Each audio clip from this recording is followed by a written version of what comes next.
بسم اللہ الرحمن الرحیم۔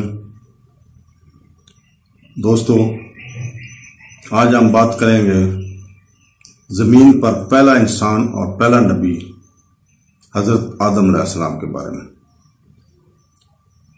ابھی موسیٰ الشعراوی بیان کرتے ہیں کہ رسول اللہ صلی اللہ علیہ وسلم نے فرمایا، اللہ تعالیٰ نے آدم علیہ السلام کو مختلف زمینوں کی مٹھی بار مٹی سے پیدا کیا، بس نبی آدم کو زمین کی ساخت کے مطابق پیدا کیا گیا، لہذا انسانوں میں سے ہمارے پاس سفید، سرخ، سیاہ اور زرد انسان موجود ہیں۔ ہمارے لیے نیکی اور بدی، آسانی اور غم اور ان کے درمیان جو کچھ آتا ہے وہ سب کچھ ہے۔ تو دوستو، ابن مسعود رسول اللہ علیہ وسلم کے دوسرے صحاب نے کہا کہ اللہ تعالیٰ نے جبریل علیہ السلام کو زمین پر بھیجا تاکہ وہ مٹی حاصل کریں۔ زمین نے کہا، میں اللہ کی پناہ مانگتا ہوں اس بات سے کہ آپ میری مقدار کو کم کر دیں یا مجھے بگاڑ دیں۔ چنانچہ جبریل واپس آئے اور کچھ نہ لیا۔ اس نے کہا، اے میرے رب، زمین نے تجھ سے پناہ مانگی اور وہ مٹی عطا نہیں کی۔ چنانچہ اللہ تعالیٰ نے میکائیل کو اسی مقصد کے لیے بھیجا اور زمین نے اللہ سے پناہ مانگی اور وہ عطا ہو۔ پس وہ واپس گیا اور اللہ تعالیٰ سے وہی کہا جو جبریل نے اس سے پہلے کہا تھا۔ پھر اللہ تعالیٰ نے موت کا فرشتہ بھیجا اور زمین نے اللہ کی پناہ مانگی۔ فرشتے نے کہا، میں بھی اللہ کی پناہ مانگتا ہوں کہ اس کے حکم کے تعمیل کیے بغیر واپس آ جاؤں۔ چنانچہ اس نے روئے زمین سے مٹی لے کر اسے ملا دیا۔ اس نے کسی ایک جگہ سے نہیں لیا بلکہ سفید، سرخ اور کالی مٹی مختلف جگہوں سے لی۔ اس کے ساتھ موت کا فرشتہ چڑھ گیا اور اس نے مٹی کو بھگو دیا یہاں تک کہ وہ چپک گئی۔ پھر اللہ تعالیٰ نے فرشتوں سے فرمایا، بے شک مٹی سے انسان کو پیدا کرنے والا ہوں، پس جب اس کی تشکیل کی اور اس میں روح پھونک دی تو تم اس کے آگے سجدہ کرو گے۔ چنانچہ اللہ تعالیٰ نے آدم کو انسان بنا دیا، لیکن وہ 40 سال تک مٹی کا پیکر رہے۔ فرشتے اس کے پاس سے گزرے، انہوں نے جو کچھ دیکھا اس سے وہ خوف میں مبتلا ہو گئے، اور ابلیس نے یہ خوف سب سے زیادہ محسوس کیا۔ وہ آدم علیہ السلام کی شکل کے پاس سے گزرتا تھا، اسے جھاڑتا تھا، اس سے مٹی کے برتنوں کی طرح آواز آتی تھی۔ اللہ تعالیٰ نے قرآن مجید میں بتایا ہے کہ اس نے انسان آدم کو مٹی کے برتنوں کی طرح آواز دینے والی مٹی سے پیدا کیا۔ جب آدم علیہ السلام میں روح پھونکنے کا وقت قریب آیا تو اللہ تعالیٰ نے فرشتوں کو حکم دیا کہ جب میں اس میں اپنی روح پھونک دوں تو اس کے سامنے سجدہ ریز ہو جاؤ۔ اللہ تعالیٰ نے آدم میں روح پھونکی اور جب وہ اس کے سر پر پہنچی تو آدم کو چھینک آئی۔ فرشتوں نے کہا، کہو تم تعریفیں اللہ کے لیے ہیں۔ آدم نے دہرایا، تمام تعریفیں اللہ کے لیے ہیں۔ اللہ تعالیٰ نے اس سے کہا، تمہارے رب نے تم پر رحم کیا۔ جب روح اس کی آنکھوں میں پہنچی تو آدم کو اس کی خوراک کا پھل محسوس ہوا۔ اس نے جلدی سے چھلانگ لگائے اس سے پہلے کہ روح اس کی ٹانگوں تک پہنچ جائے تاکہ وہ جنت کے پھل کھا سکے۔ چنانچہ اللہ تعالیٰ نے فرمایا، انسان جلد بازی سے پیدا ہوا ہے۔ اور پھر فرشتوں نے سجدہ کیا، سب ایک ساتھ سوائے ابلیس کے۔ اس نے سجدہ کرنے میں والوں میں شامل نہ ہوا۔ اس کے بعد آدم نے ایک اور سبق سیکھا، ایک علم کے بارے میں۔ آدم نے محسوس کیا کہ ابلیس کائنات میں برائی کی علامت ہے اور فرشتے خیر کی علامت ہے، تاہم اسے اپنے بارے میں ابھی تک کچھ معلوم نہیں تھا۔ پھر اللہ تعالیٰ نے اسے اپنی اصل شناخت، اس کی تخلیق کی وجہ اور اس کی تسبیح کے راز سے آگاہ کیا۔ اللہ تعالیٰ نے آدم کو ہر چیز کی نوعیت جاننے، ناموں سے ان کا خلاصہ کرنے کی طاقت عطا کی۔ وہ پرندہ ہے، ستارہ ہے، درخت ہے، وہ بادل ہے وغیرہ، یہ سب کچھ اس کی تخلیق کا سبب اور اس کی تسبیح میں راز تھا۔ فرشتوں کو اپنے سامنے سجدہ کرنے کا حکم دینے کے بعد آدم کو اللہ تعالیٰ نے جنت میں جگہ دی اور اس کے لیے ہوا کو پیدا کیا کہ وہ اس کا ساتھ دے اور اس کی جیون ساتھی بن جائے، اس کی تنہائی کو دور کرے اور اولاد کی نشو و نما کے لیے اس کی فطری ضروریات کو پورا کرے۔ اور اللہ تعالیٰ نے سورہ بقرہ میں فرمایا، اے آدم، تم اور تمہاری بیوی دونوں جنت میں رہو، جہاں چاہو پیٹ بھر کر کھاؤ، لیکن اس درخت کے قریب نہ جانا ورنہ فاسق ہو جاؤ گے۔ یہ آیت اس بات پر دلالت کرتی ہے کہ ہوا کو آدم کی جنت میں داخل ہونے سے پہلے پیدا کیا گیا تھا۔ بہت سے اسلامی سکالرز کے مطابق جب اللہ تعالیٰ نے شیطان پر تنقید ختم کر دی، آدم علیہ السلام سو گئے۔ پھر اللہ تعالیٰ نے آدم کے بائیں پسلی میں سے ایک کو لیا اور اس کی جگہ گوشت اگایا۔ جبکہ آدم سوئے ہوئے تھے اور بے خبر تھے، پھر اللہ تعالیٰ نے ہوا کو آدم کی پسلی سے پیدا کیا اور انہیں عورت بنایا۔ آدم بیدار ہوا، ہوا کے اپنے پاس دیکھا۔ جب اللہ نے آدم کا نکاح ہوا سے کیا اور انہیں تسلی دی تو اللہ نے فرمایا آپ صلی اللہ کے براہ راست فرمایا، اے آدم تم اور تمہاری بیوی جنت میں رہو، تم دونوں اس میں جہاں سے چاہو مزے سے کھاؤ، لیکن اس درخت کے قریب نہ جانا ورنہ تم دونوں ظالموں سے ہو جاؤ گے۔ اللہ تعالیٰ کا یہ فرمان بنیادی طور پر آدم اور حوا کے لیے ایک امتحان تھا۔ یہاں مذکور درخت کی نوعیت کے بارے میں مختلف آرائیں ہیں، بعض نے کہا یہ انگور، بعض نے کہا کھجور، بعض نے انجیر وغیرہ کا درخت تھا۔ تو اللہ تعالیٰ نے اس درخت کی نوعیت میں بارے میں کچھ ذکر نہیں کیا۔ یہاں بات یہ ہے کہ اللہ تعالیٰ نے جنت میں آدم اور اپنی بیوی کو ایک درخت سے کھانے سے منع فرمایا۔ آدم کے ساتھ شیطان کا فریب اور ان کا حرام درخت سے کھانا، اور آدم حوا سمجھ گئے کہ انہیں اس درخت کا پھل کھانے سے منع کیا گیا۔ آدم بہرحال انسان تھا اور انسان بھول جاتا ہے۔ شیطان نے اپنے اندر کی تمام حسد کو سمیٹ لیا اور آدم کی انسانیت سے فائدہ اٹھا کر اس کا فائدہ اٹھایا۔ وہ دن بدن اس سے سرگوشیاں کرنے لگا، کیا میں آپ کو لافانی کے درخت ابدی بادشاہی کی طرف رہنمائی کرتا ہوں؟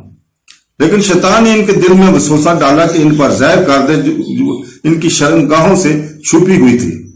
اس نے کہا تمہارے رب نے ہمیشہ رہنے والوں میں سے ہو، اور اس نے ان سے قسم کھائی کہ میں تمہارے لیے مخلص مشیروں میں سے ہوں۔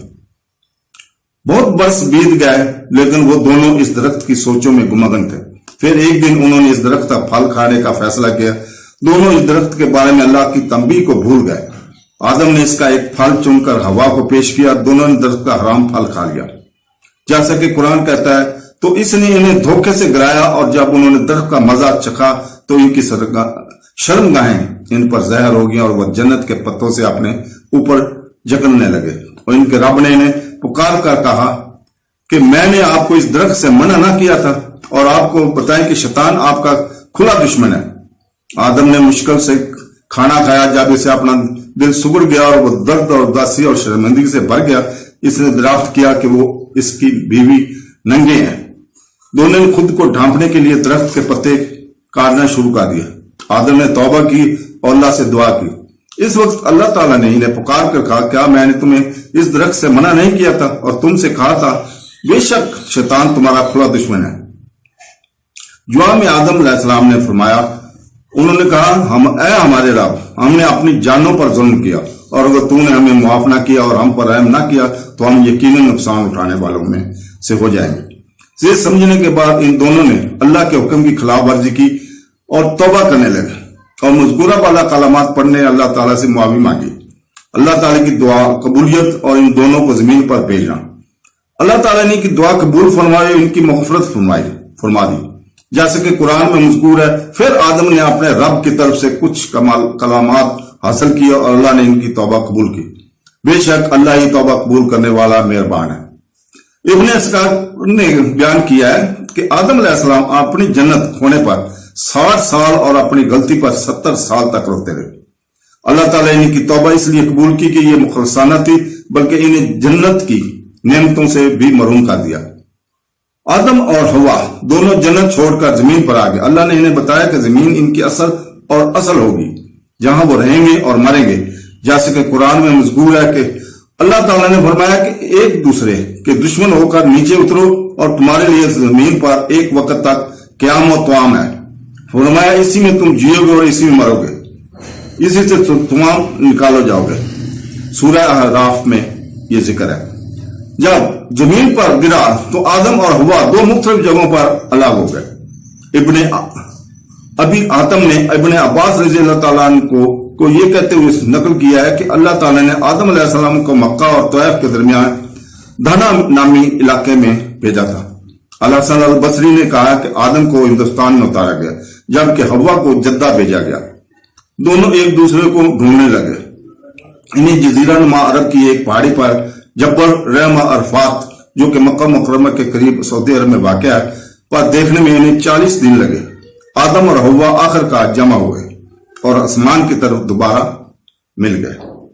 پھر اللہ نے آدم کو زمین پر پہلا نبی بنایا۔ زمین پر آدم کی زندگی، آدم جانتا تھا کہ زمین پر اسے کشمکش اور جدوجہد کا سامنا کرنا پڑے گا۔ اسے اپنے آپ کو، اپنی بیوی اور بچوں کو زمینی مخلوق اور مشکلات سے بچانا تھا، لیکن سب سے بڑھ کر اسے بدی کے جذبے سے جدوجہد کرنی تھی۔ نیکی اور بدی کے درمیان جنگ جاری ہے، لیکن آدم جانتا تھا کہ جو لوگ اللہ کی ہدایت کی پیروی کرتے ہیں اور انہیں کسی چیز سے نہیں ڈرنا چاہیے، جبکہ اللہ تعالیٰ کی نافرمانی کرنے والے اور شیطان کی پیروی کرنے والے اس کے ساتھ معلوم ہیں۔ جیسا کہ قرآن میں ذکر ہے، اور اللہ تعالیٰ نے ان سے فرمایا تم سب جاؤ جب میں ہدایت بھیجوں، جو اس کی پیروی کرے گا اس نہ کوئی خوف ہوگا اور نہ ہی پچھتاوا ہوگا۔ یہ سورہ بقرہ کی آیت ہے۔ آدم علیہ السلام نے حوا کے ساتھ مل کر زمین پر اپنی زندگی کا آغاز کیا۔ وہ جانتا تھا کہ وہ زمین کا مالک ہے اور اسے اس کی پیداوار کرنی ہے۔ وہ وہی تھا جس نے زمین کو قائم رکھنا، کاشت کرنا، تعمیر کرنا، آباد کرنا تھا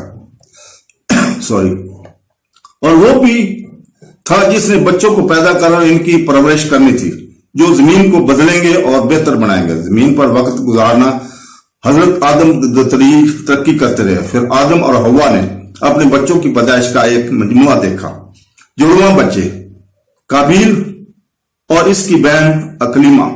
بعد میں حوا نے جڑواں بچوں کے دوسرے سیٹ حابیل اور اس کی بہن لاہوڈا کو جنم دیا۔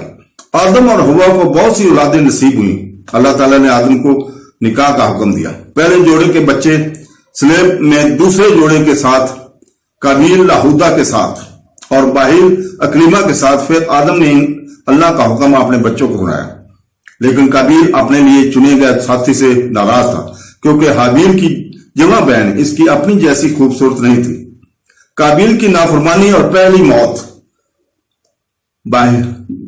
باہیل ذہین، فرمانبردار اور اللہ کی مرضی کے لیے ہمیشہ تیار تھا، کیونکہ اللہ نے اسے پاکیزگی اور شفقت سے نوازا تھا۔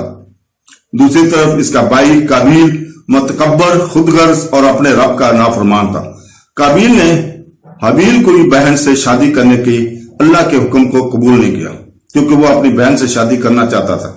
قابیل نے غصے اور نفرت میں اپنے بھائی حابیل کو پتھر سے مارا، جس سے وہ فوراً ہلاک ہو گئے۔ یہ زمین پر انسان کی طرف سے کی جانے والی پہلی موت اور پہلا مجرمانہ فعل تھا، لیکن پھر اپنے بھائی کی لاش کے دفن کو کر دیا۔ اللہ تعالیٰ نے حابیل اور قابیل کا قصہ سورہ مائدہ میں بیان کیا ہے۔ حضرت آدم علیہ السلام کو اولاد کو تعلیمات۔ آدم غمگین تھا کیونکہ اس کا ایک بیٹا مر گیا تھا اور دوسرے پر شیطان غالب آ گیا تھا۔ اس وقت آدم علیہ السلام ایک نبی تھے اور انہوں نے اپنے بچوں اور نواسوں کو نصیحت کرنا شروع کی، انہیں اللہ کے بارے میں بتایا اور اس پر ایمان لائے کہ دعوت دی۔ آدم نے انہیں شیطان کے بارے میں بتایا اور شیطان کے ساتھ اپنے تجربے کو بیان کرتے ہوئے انہیں خبردار کیا۔ آدم نے انہیں یہ بھی بتایا کہ کس طرح شیطان نے قابیل کو اپنے ہی بھائی کو مارنے کے لیے اکسایا۔ مزید آدم نے انہیں یہ بھی یاد دلایا کہ انسانوں کا ایک حقیقی اور ابدی دشمن ہے جو کہ شیطان ہے۔ شیطان کبھی باز نہیں آئے گا اور قیامت تک ہرگز نہیں چھوڑے گا کہ آدم کی زیادہ سے زیادہ اولاد کو گمراہ کن راستوں پر لے آئے۔ کئی سالوں کے بعد آدم بوڑھا ہو گیا۔ جب آدم کی موت قریب آئی تو اس نے اپنے بیٹے سیٹ کو مقرر کیا۔ سیٹ آدم اور حوا کا تیسرا بیٹا، اس کا جانشین ہونا۔ آدم نے سیٹ کو اللہ تعالیٰ کی تمام احکامات، تعلیمات کے ساتھ عبادت کے مناسب اعمال سکھائے۔ آدم پہلے انسان اور پہلے نبی تھے۔ وہ پہلے نبی بھی تھے جو کہ تقریباً زندہ رہنے کے بعد اس دنیا سے چلے گئے۔ 1000 سال اپنی موت سے پہلے آدم نے اپنے بچوں کو یقین دلایا کہ اللہ انسان کو زمین پر اکیلا نہیں چھوڑے گا، بلکہ ان کی رہنمائی کے لیے اپنے نبی بھیجے گا۔ انبیاء کے مختلف نام، خصلتیں اور معجزات ہوں گے، لیکن وہ ایک چیز میں متحد ہوں گے، یعنی اللہ کی عبادت کی دعوت ہی آدم کی اپنی اولاد کے لیے وصیت تھی۔ آدم بات ختم کی اور آنکھیں بند کر لی۔ پھر فرشتے اس کے کمرے میں داخل ہوئے اور اسے گھیر لیا۔ جب آدم نے ان کے درمیان موت کا زاویہ پہنچایا تو اس کا دل سکون سے مسکرایا۔ پھر فرشتوں نے آدم کی روح قبض کی لی۔ مختلف روایت کے مطابق جس دن حضرت آدم کی وفات ہوئی جمعہ کا دن تھا۔ پھر انہوں نے اسے غسل دیا اور کفن دیا۔ انہوں نے اس پر خوشبو ڈالی اور اس کی قبر کھودی۔ انہوں نے آدم کو قبر میں ڈالا اور پھر مٹی کی اینٹوں سے قبر کو ڈھانپ دیا۔